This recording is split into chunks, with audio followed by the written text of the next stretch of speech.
This week I wanted to drop 7 sporty saves, things that I've seen or been thinking about, all with a tie to sports, womanhood, and personal identity. Hi, I'm Lily. I have been running an Instagram account and a Substack account for about 2 years now that I call Athletics Etc. The idea behind Athletics Etc. was born from the fact that I grew up a huge sports fan. I lived in Philadelphia and Charlotte, which are 2 huge sports culture cities. I was living in Philadelphia when the Phillies won the 2008 World Series, which cemented me as a huge Phillies fan. And now I work full-time in sports, having worked in the NFL for about 4 years. A lot of my favorite memories revolve around sports, whether it be why I chose my college or career-wise, or just memories with family and friends watching games together. Aside from being a huge sports person, I am also someone who is very interested in fashion, art, design, travel. And growing up with this multi-dimensional identity of someone who didn't really fully fit in as a sports fan, but also didn't fully fit in a super hyper feminine interest box, I decided to start Athletics Etc. to kind of find people like myself who are looking for space where their interests are represented. I personally see Athletics Etc. as a brand that can grow into a community space, clothing line, magazine, media entity. I'm not exactly sure. I haven't had the time to dedicate full time to it. It's something I'm hoping to grow using this YouTube channel, as well as the Substack and Instagram and TikTok accounts I already have, and continue to find more women who, as I like to describe them, dream of sitting front row at a fashion show and also courtside at a basketball game. A series I started on my Substack a while back that I need to be more consistent about is called 7 Sporty Saves,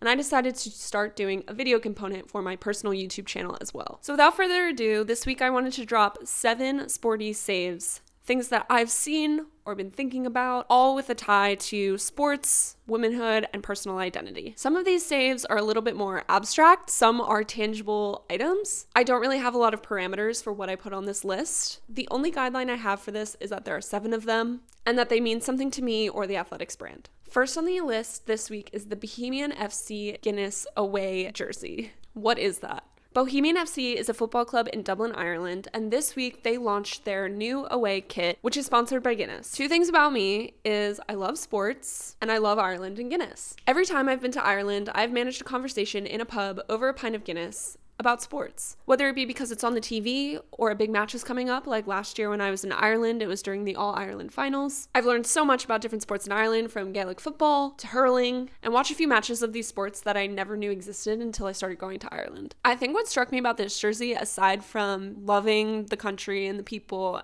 as well as Guinness, is the fact that it got me thinking about the uniting power of sports. When you're in Ireland, when you're in the UK, and countries that have a big pub culture, there's so much that draws in community. And when there's a sporting match on, it only amplifies the sense of gathering and community that people have. City to city, country to country, sports are a unique gathering tool, and they also offer an opportunity to have a sense of pride. And through all the travels that I've been very lucky to partake in, I have found that sports infuses itself into the culture of almost every place I've been in the world. This jersey from Bohemian FC, with its black and white with red and classic Guinness logoing, is the perfect amalgamation and representation of everything that I love about sports. It's a representation of brand, it's a representation of culture, gets people talking, and brings people together. So aside from this being something that I would totally buy and wear myself, it was also a great moment where I really could reflect on a reason why I love sports so much, as well as Ireland, as well as Guinness. My second save is something that popped up this week thanks to my Instagram algorithm on my Athletics Etc. account,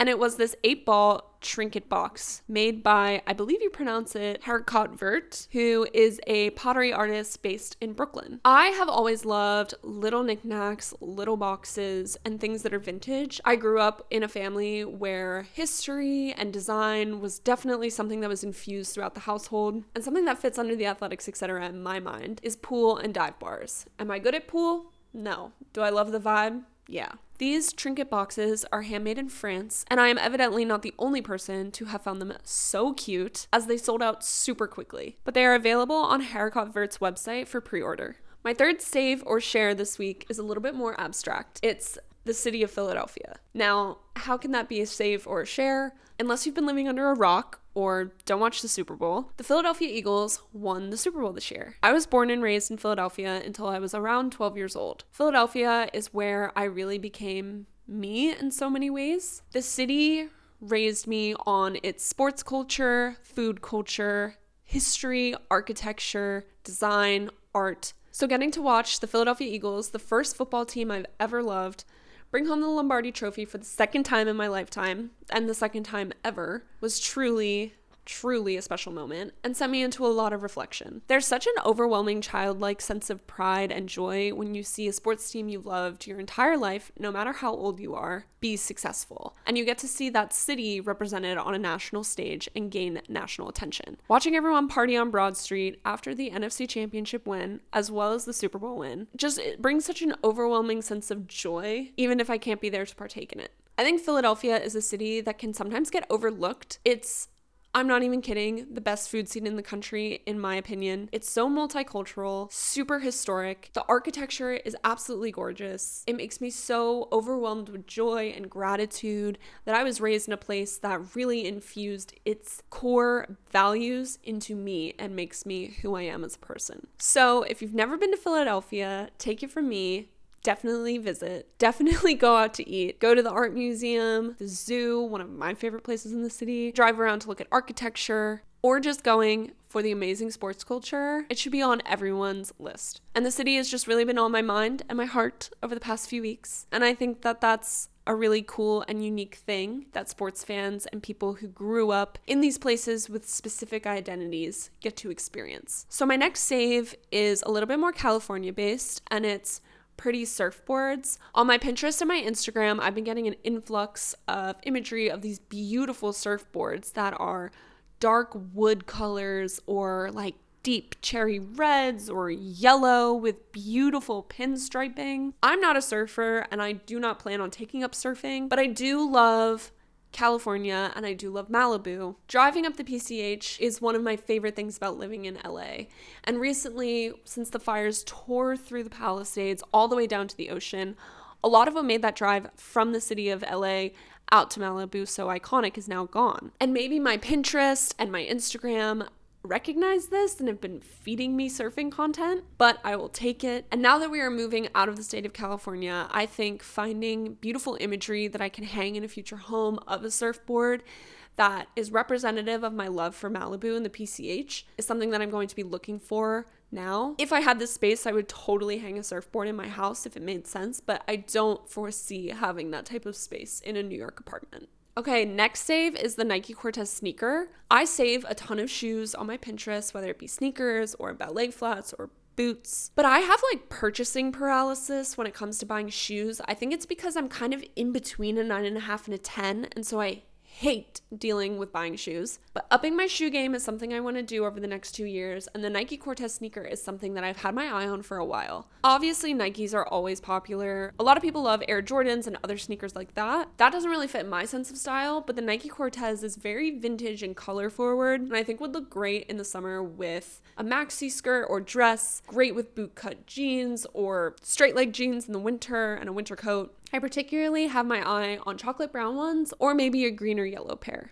But I think that they're a really vintage looking sneaker, and I have a feeling they're going to become insanely popular if they aren't already insanely popular. Maybe we're talking like Samba level popular. And I know there's something to be said about finding things that nobody else is wearing, but classics are classics for a reason. Sambas were always popular, they just weren't skyrocketing into this sense of popularity. And even if they're on the decline, they'll come back one day. So if that happens to the Nike Cortez, that's fine by me, because if I like it, who cares? Okay, so another thing I've been loving and obsessing over personally is all white outfits or all cream outfits year round. I love a monochromatic look, specifically when it's white or cream. I think it's so chic.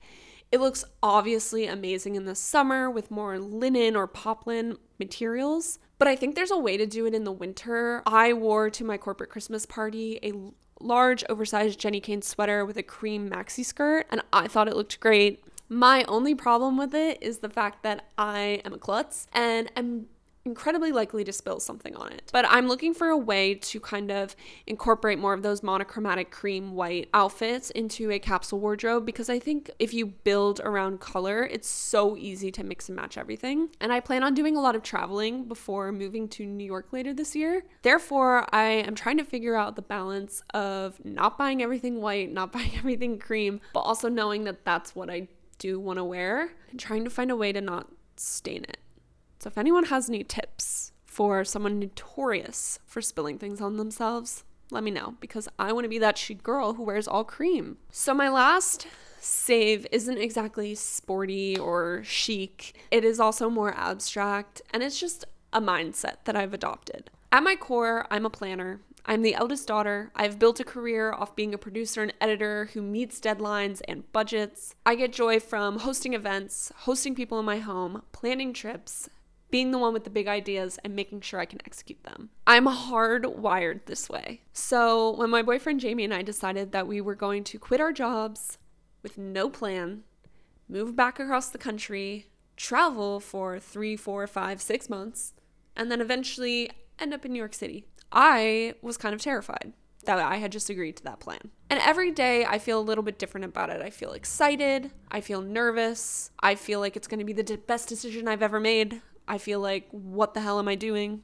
And when I find myself in moments of anxiety and nervousness about this decision and this leap that we're taking into the unknown, I force my brain to know that it will all work out, because I refuse to settle for anything less. I have all the characteristics as a person to not settle for anything less. I'm determined, I'm creative, I'm organized, I'm strategic, I'm strong-willed. I think knowing all of those things, reminding myself of who I am, and refusing to settle for anything less than things working out is what allows me to take a step back and say, you know what? It is going to be fine.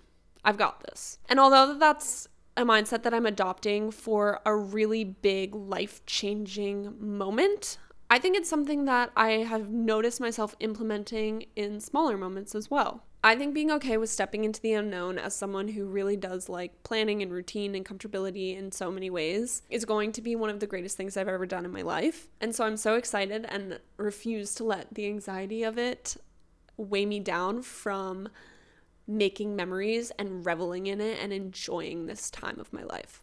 So yes, that is my 7th save share that I have for you today. That wraps up this edition of 740 Saves. As I mentioned earlier, this list isn't always going to be heavily tied to sports, but it does fit under the Athletics Etc. brand. I want Athletics Etc. to be a place for women who have sports as a key part of their personal identity to feel represented in their multidimensional womanhood, whether that be through talking about fashion and travel and mindset and all these different things, because I feel like there's not a space like that I have found on the internet. If you like this type of content, subscribe for more things like this, as well as a behind the scenes look to me growing this brand and things about my personal life from moving to upcoming travels I have. I hope to see you back here soon.